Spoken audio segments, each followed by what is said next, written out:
नहमदुहु व नुसल्ली अला रसूलिहिल करीम अम्मा बाद। अऊज़ु बिल्लाहि मिनश शैतानिर रजीम। बिस्मिल्लाहिर रहमानिर रहीम। इन्नमस सदक़ातु लिल फ़ुक़राइ वल मसाकीनि वल आमिलीना अलैहा वल मुअल्लफ़ति क़ुलूबुहुम व फ़िर रिक़ाबि वल गारिमीन व फ़ी सबीलिल्लाहि व इब्निस सबील फ़रीज़तम मिनल्लाह वल्लाहु अलीमुन हकीम। सदक़ल्लाहुल अज़ीम। मोहतरम दोस्तों, ज़कात इस्लाम के 5 बुनियादी अरकान में से एक अहम रुकन है। ज़कात अल्लाह ताला की एक अहम इबादत है। अल्लाह ताला ने मुसलमान मर्दों और औरतों पर जो मालदार हैं, मालिक निसाब वाले हैं, उन पर ज़कात निकालने का हुक्म दिया। इसके बाद अल्लाह ताला ने ज़कात के हक़दारों को, ज़कात के मुस्तहिक़ कौन लोग हैं, यह भी बतला दिया। हमने आपके सामने कुरान पाक की तिलावत की है। उस आयत में अल्लाह तबारक व तआला ने ज़कात के हक़दारों के नाम बताए हैं कि हम किन लोगों को ज़कात का पैसा दे सकते हैं। अल्लाह ताला ने 8 नामों का ज़िक्र किया है। इन्नमस सदक़ातु लिल फ़ुक़राइ वल मसाकीन। इस पूरी आयत में अल्लाह तबारक व तआला ने 8 लोगों का ज़िक्र किया है कि ज़कात के मुस्तहिक़ 8 लोग हैं। सबसे पहला फ़ुक़रा यानी फ़कीर लोग। फ़कीर उनको कहा जाता है जिनके पास पैसा है लेकिन निसाब से कम है, या उनके पास पैसा है लेकिन ज़रूरत से ज़्यादा ख़र्च हो जाता है। ऐसे लोगों को इस्लाम ने फ़कीर करार दिया है। ऐसे लोगों को ज़कात दिया जा सकता है। पैसा है, ख़र्च हो जाता है, मतलब एक आदमी जो मालिक निसाब में नहीं आता, गरीब है, मालदार नहीं है, गरीब है, वो रोज़ाना काम करता है। रोज़ाना काम करने पर 300 रुपये कमाता है, लेकिन 300 रुपये कमाने के बाद उसकी ज़रूरियात इतनी होती हैं, घर के ज़रूरत में सामान लेने में 400 रुपये तक ख़र्च हो जाता है। 300 कमाता है लेकिन 300 से ज़्यादा उसका ख़र्च हो जाता है। ऐसा आदमी शरीयत की निगाह में फ़कीर है। ऐसे लोगों को ज़कात दिया जा सकता है। इसी तरीके से दूसरे नंबर पर आते हैं मसाकीन, मिस्कीन लोग। मिस्कीन उनको कहा जाता है जिनके पास कुछ भी ना हो, यानी इस टाइम खाने का है लेकिन सुबह के बारे में कोई पता नहीं कि सुबह में कुछ खाने को मिलेगा या आदमी भूखा रहेगा, कुछ भी उनके पास नहीं है। ऐसे लोगों को मिस्कीन कहा जाता है। ऐसे मिस्कीनों पर भी, यानी ऐसे गरीबों को भी ज़कात दिया जा सकता है। तीसरे नंबर पर आते हैं आमिलीन। आमिलीन जहाँ पर इस्लामी हुकूमत होती है, इस्लामी हुकूमत के कुछ कारिंदे होते हैं, कुछ ज़कात वसूलने वाले मुकर्रर किए जाते हैं। तो इस्लामी हुकूमत में जहाँ भी इस्लामी हुकूमत हो, इस्लामी हुकूमत वाले जिन लोगों को ज़कात वसूलने पर मुकर्रर कर दें, उनको आमिलीन कहा जाता है। उनको भी ज़कात दिया जा सकता है।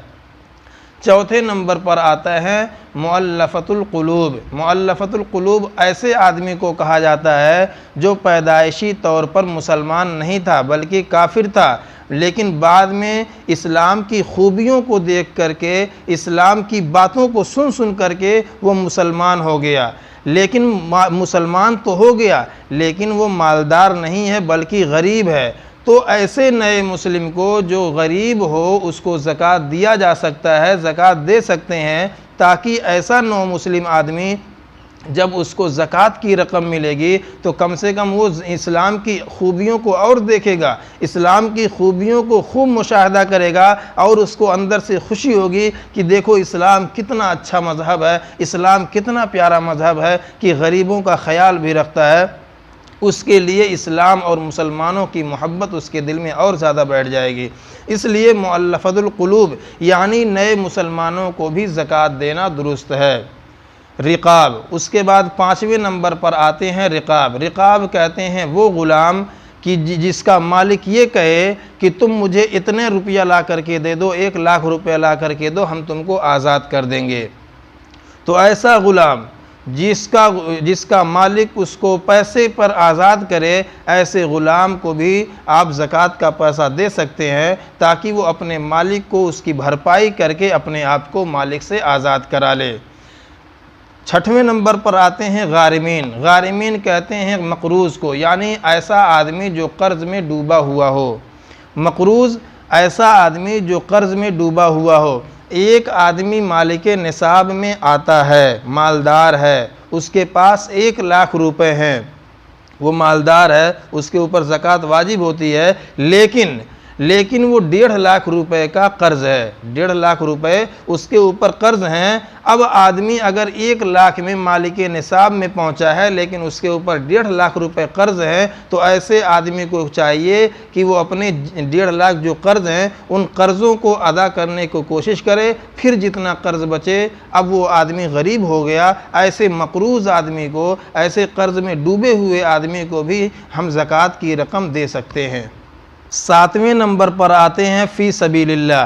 फ़ी सबीलिल्लाह असल में मुजाहिद को कहते हैं, उन मुजाहिद को जो अल्लाह के रास्ते में जाकर के लड़ते हैं और शहीद होते हैं, उन मुजाहिदों के बारे में फ़ी सबीलिल्लाह आया है। लेकिन आजकल के दौर में वो लोग जो दावत व तबलीग में लगना चाहते हों या इल्म दीन हासिल करने के लिए कहीं पर जाना चाहते हों या इसी तरीक़े से इल्म दीन सीखना चाहते हों, लेकिन उनके पास माल व दौलत नहीं है या उनके पास किराया नहीं है, वो दावत व तबलीग के लिए इधर उधर जा नहीं सकते हैं, वो इस्लाम को फैलाने के लिए उनके दिल में चाहत है, लेकिन वो माल व दौलत की वजह से दब जाते हैं, वो आगे नहीं बढ़ पाते हैं, तो ऐसे फ़ी सबीलिल्लाह में जाने वाले लोगों के लिए भी आप ज़कात दे सकते हैं। 8वें नंबर पर आते हैं इब्नुस सबील। इब्नुस सबील कहते हैं मुसाफिर को। वो मुसाफिर जो मालदार है, जो मालिक निसाब है, लेकिन कहीं पर सफ़र में गया हुआ है, सफ़र में गया, उसके साथ में जो पैसा था उसके पास, वो सारा का सारा पैसा खर्च हो गया या कहीं गायब हो गया। अब उसके पास खर्चे करने के लिए पैसे नहीं हैं, वो परेशान है, उसके पास, वो घर पर मालदार है, घर पर मालिक निसाब है, लेकिन मुसाफिर होते हुए वो गरीब हो गया, उसके पास पैसे नहीं हैं, वो उसके लिए कुछ ज़रूरत है, अब उसको ज़रूरत है, तो ऐसे ज़रूरतमंद मुसाफिर को भी आप ज़कात की रकम दे सकते हैं। आपको चाहिए कि ज़रूरत के मुताबिक उसको ज़कात की रकम दे दें। इन 8 लोगों को ज़कात आप हजरात बिल्कुल आसानी के साथ दे सकते हैं। सबसे पहले फ़कीर, दूसरे नंबर पर मिस्कीन, तीसरे नंबर पर आमिलीन, चौथे नंबर पर मुअल्लफ़तुल क़ुलूब, 5वें नंबर पर रिक़ाब, 6वें नंबर पर गारिमीन, 7वें नंबर पर फ़ी सबीलिल्लाह और 8वें नंबर पर इब्नुस सबील। मेरे दोस्तों, आजकल के इस नाजुक दौर में दीनी मदारिस जो फ़ी सबीलिल्लाह में आते हैं, दीनी मदारिस का भी ज़्यादा हक़ बनता है कि हम दीनी मदारिस में भी अपनी ज़कात की रकम दें, इसलिए कि दीनी मदारिस में गरीब और नादार तलबा की किफ़ालत की जाती है, उनके क़ियाम व ताम का इंतज़ाम किया जाता है और उनको दीन की तालीम दी जाती है। इसलिए मुसलमानों को चाहिए कि इन सारे लोगों को जिस तरीक़े से हम ज़कात देते हैं, उसी तरीक़े से हम दीनी मदारिस में भी ज़कात की रकम जमा कराएँ, इसलिए कि दीनी मदारिस में गरीब व नादार तलबा की किफ़ालत की जाती है और दीनी मदारिस में जब आमदनी होती है तो उससे वहाँ पे बच्चे पढ़ते हैं, तो दीन की इशाअत का ज़रिया एक होता है। इसलिए मेरे दोस्तों, इन सारे चीज़ों में आप आसानी के साथ ज़कात की रकम दे सकते हैं, लेकिन कुछ लोग ऐसे हैं जिनको हम ज़कात नहीं दे सकते हैं। कुछ लोग ऐसे हैं जिनको हम ज़कात नहीं दे सकते हैं।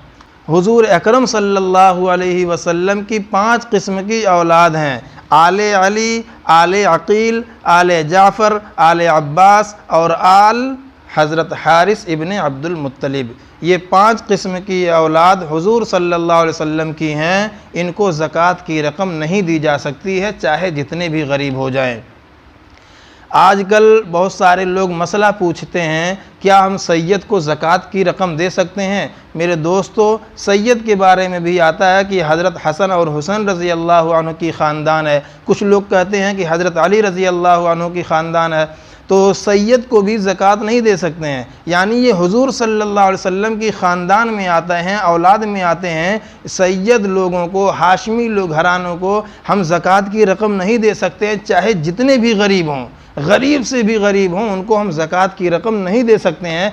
लेकिन अगर हमें उनकी मदद करना है, वो लोग गरीब हैं और वो मुसलमान हैं, वो गरीब हैं, तो हमें चाहिए कि वो उनको हम हदिया दे करके उनकी मदद कर सकते हैं। उनको हम हदिया दें, तोहफ़ा दे करके हम उनकी मदद कर सकते हैं। अलबत्ता ज़कात हम उनको नहीं दे सकते हैं, इसलिए कि ज़कात माल का मैलो कुचैल रहता है। हम हुजूर सल्लल्लाहु अलैहि वसल्लम की ख़ानदान को मैलो कुचैल नहीं खिला सकते हैं। अगर हम उनकी मदद करना चाहते हैं तो दिल खोल करके मदद करें, उनको हम हदिया और तोहफ़ से उनकी मदद कर सकते हैं।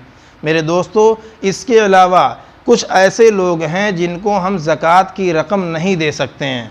ज़कात की रकम हम नहीं दे सकते हैं। एक मर्द है, एक औरत है। मर्द के ऊपर ज़कात फ़र्ज़ हो गई, वो चाहे कि हम अपनी बीवी को ज़कात दे दें तो मियाँ बीवी को नहीं दे सकता और बीवी शौहर को नहीं दे सकती। यानी मियाँ बीवी, शौहर और बीवी आपस में एक दूसरे को ज़कात नहीं दे सकते हैं।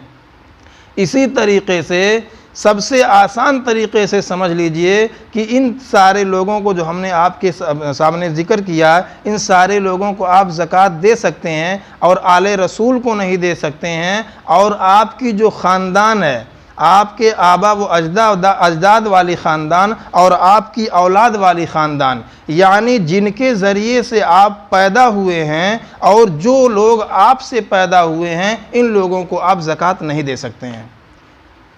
समझ में नहीं आ रही ये बात आपको? जिन लोगों से आप पैदा हुए हैं या जो लोग आपसे पैदा हुए हैं, इन लोगों को आप ज़कात नहीं दे सकते। जिन लोगों से आप पैदा हुए हैं, जैसे आपके माँ बाप, दादा दादी, इसी तरीके से माँ की जो ख़ानदान चलती है, माँ नाना नानी, उसके उनके बाप परनाना परनानी या परदादा परदादी, उन लोगों को आप ज़कात नहीं दे सकते हैं। इसी तरीके से जो हमारी नस्ल चलती है, हमारी ख़ानदान चलती है, जैसे हमारे बेटे बेटियां, पोते पोतियां, नवासे नवासियां, हमारी जो नीचे की नस्ल चलती है, उनको भी हम ज़कात नहीं दे सकते हैं। और जो ऊपर नस्ल को जा रही है, ऊपर को नस्ल जा रही है, हम उनको भी ज़कात नहीं दे सकते हैं। शौहर बीवी को नहीं दे सकता है, बीवी शौहर को नहीं दे सकती हैं। इसके अलावा अगर कोई किसी आदमी का भाई बहुत गरीब हो, किसी की बहन बहुत गरीब हो, जो घर से लोग अलग रहते हों,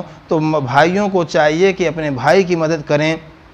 अगर बहन गरीब है तो बहनों की मदद करें। इन लोगों को आप ज़कात दे सकते हैं। जिन लोगों से आप पैदा हुए या जो लोग आपसे पैदा हुए, इनको आप ज़कात नहीं दे सकते हैं। अलबत्ता आप अपने भाइयों को जो गरीब हैं उनको ज़कात दे सकते हैं। आप अपने बहनों को ज़कात दे सकते हैं। शर्त ये है कि वो आपके घर में ही ना रहते हों, बल्कि आपके घर से अलग रहते हों, वो अपने अपने अलग अलग घरों में रहते हों। तो ऐसे भाइयों की मदद करना भी आपकी ज़िम्मेदारी है। ज़कात की रकम से आप ऐसे लोगों की मदद कर सकते हैं। अलबत्ता एक मसला ये भी समझ लीजिए कि ज़कात के लिए मैंने बताया कि 4 चीज़ों पर ज़कात फ़र्ज़ होती है और 4 चीज़ों पर ज़कात वाजिब होती है। अलबत्ता अगर किसी बच्चे के पास में बहुत ज़्यादा माल दौलत हो और कोई नाबालिग बच्चा मालिक निसाब में आता हो, तो नाबालिग बच्चे के ऊपर ज़कात नहीं है।